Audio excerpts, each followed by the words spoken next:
Mutongoria wa ngwatanĩro ya NASA orĩngĩ niagiire kiene itemi rĩa mabũrũri ma rũraya harĩ kũhorohia ndugamano ĩgĩmaine na mĩtabarĩre ya githurano gũkũ bũrũri-inĩ. The Kenyan problems will be resolved by Kenyan people. Our friends can give us advice. Give those advice in private. Don't come and shout at us and tell us that we are going to violate constitution. Which constitution, my foot? We as Kenyans will resolve the Kenyan problem as Kenyans.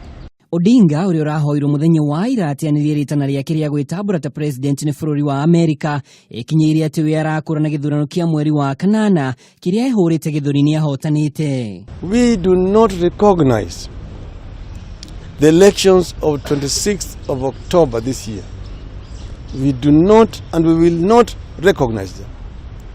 That's why we have said that we do not recognize the swearing in into office as a result of the so-called elections of 26th of October.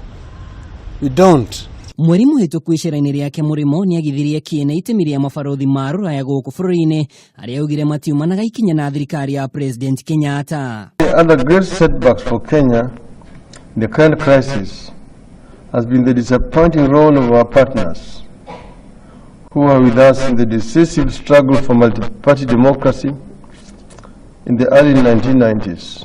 No ningĩ mĩario-inĩ yake akĩonekana ta arahũhũta kuona nĩ arutĩire thirikari mũkano wa gũthaitĩra nyũmba cia arĩa makuire hĩndĩ ya mĩrũrũngano ya kũmũtũnga kuma murimo ona ica ikuhĩ igerio-inĩ rĩake rĩa kwambĩka mũcemanio mũthĩ wa kwĩhĩtithio gwa President Kenyatta.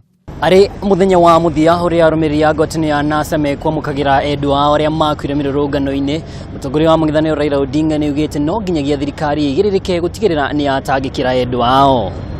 Nginyagia rĩu Odinga ndacenjetie mũrũgamo wake wa kwĩhĩtithio wa kerĩ kiumia tũrorete nĩ ciũngano cia mũingĩ mbunge ya kaunti ya Mombasa ĩkorwo ĩrĩ ya 13 kũhĩtũkia ciũngano ici.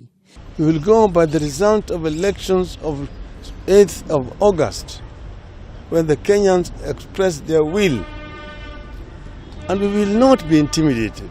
Munene wa watho Githumo Igai nĩaugĩte methugunda ma NASA nĩ ũgwati mũnene kũrĩ thayũ wa bũrũri. What is the punishment for high treason? It is death. Ngiribotera Kameme TV niĩ njĩtagwo Mwaura wa Ndung'u.